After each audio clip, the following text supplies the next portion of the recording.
గుంటూరులో 11 మంది పోలీసుల్ని సస్పెండ్ చేయటం అనేది మనం చూస్తే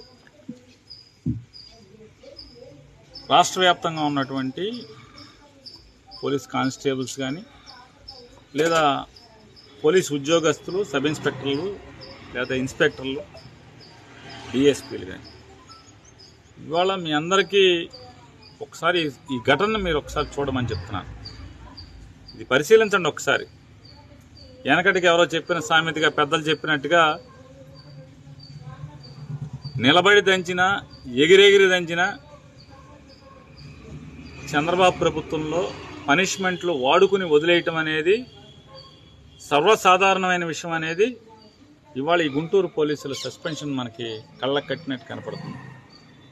కాబట్టి రాష్ట్ర వ్యాప్తంగా ఉన్నటువంటి పోలీసు అధికారులందరూ కూడా మరీ ప్రత్యేకించి ఎస్ఐలు, సిఐలు ఒకసారి గమనించుకోండి. చంద్రబాబు అనే ఆయన వాడుకుని తన అవసరం తనకు లబ్ధి చేకూరాలి అనుకుంటే ఎవరినైనా ఎరేస్తాడు, ఎవరినైనా బలి చేస్తాడు. దానికి పోలీసుల, ఉద్యోగస్తుల, కార్యకర్తల, బంధువుల ఎవడైనా అతనికి ఒకటే. కాబట్టి మీరు ఎంత అడ్డగోలుగా పనిచేస్తున్నా కూడా అతను ఏ రకంగా అంటే తెలుగుదేశం పార్టీ కేడర్ అతన్ని తిడుతున్నారు. తెలుగుదేశం పార్టీ కేడర్ కిరణ్ అనేవాడిని, చేబ్రోలు కిరణ్ అనేవాడిని అరెస్ట్ చేస్తాడా చంద్రబాబు నాయుడు?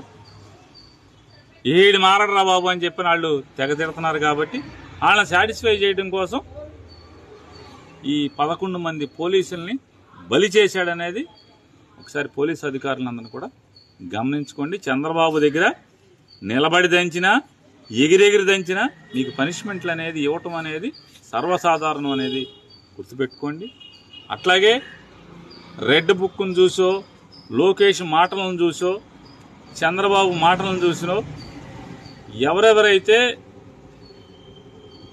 అతి చేస్తున్నటువంటి అతిగాళ్ళు కొంతమంది ఉన్నారు. అసభ్యంగా వీడియోలు పెడతాం, అసభ్యంగా ఉండటం, లేదా దొంగ కేసులు పెట్టడం, వైఎస్ఆర్ కాంగ్రెస్ పార్టీ కార్యకర్తలను వేధించటం, కొడటం, తిడటం, ఇట్లాంటివి చేసేటువంటి కూటమి కార్యకర్తలు కూడా కాస్త జాగ్రత్త పడండి. ఈ తండ్రి కొడుకులను నమ్ముకుంటే, పవన్ కళ్యాణ్ నమ్ముకుంటే మీకేం గతి అవుద్దు అనేది మనకు పెద్దగా అర్థం కావాల్సిన పని లేదు. ఈ పోలీసులను చూస్తున్నాం కదా. కాబట్టి మీరు హుందాగా ప్రవర్తించండి. కూటమి కార్యకర్తలు మీరు హుందాతనం మర్చిపోయి వీళ్ళని చూసుకుని, ఈ ఎర్ర పుస్తకం రైటర్ని చూసుకున్నాం, లేదా ఎర్ర పుస్తకం రచయిత తండ్రిని చూసుకున్నాం, లేదా అడ్రస్ దొరకని పవన్ కళ్యాణ్ని చూసుకున్నాం మీరు కనుక రెచ్చిపోతే తిప్పలు తప్పు అనేది గుర్తుపెట్టుకుని సాధారణంగా పనిచేయండి. మీ పార్టీకి మీరు పనిచేయండి, మీ జెండా మీరు పోయండి, కష్టపడండి, చెమటోటి పని చేయండి. కానీ మీకే విలువ లేదు. మీకు ఎవడెవడో అసలు మామూలుగా మీకు పట్టించుకునే దిక్కులేని పరిస్థితిలో ఇవాళ కార్యకర్తలు, కూటమి కార్యకర్తలు అందరూ బాధపడుతున్నారు, ఏడుస్తున్నారు.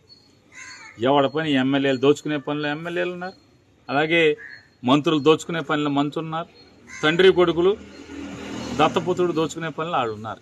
ఎవడ దోపిడీ ఆడితే తప్పితే జెండా మోసిన కార్యకర్తలు ఏంటనేది వాళ్ళకి పట్టించుకునేటువంటి తీరిక లేదు, పట్టించుకునేటువంటి మనసు లేదు. కాబట్టి కాస్త నేల మీద ఉంటే బెటర్. ఎగిరెగిరి పడి లేదా నేల మీద కాకుండా ఆకాశంలో నడమంత్రపు సిరితో మీరు కనుక ప్రవర్తిస్తే ఖచ్చితంగా తిప్పలు తప్పు అనేది కూడా గుర్తుంచుకోమని చెప్పని ప్రేమపూర్వకంగా చెప్తున్నాను.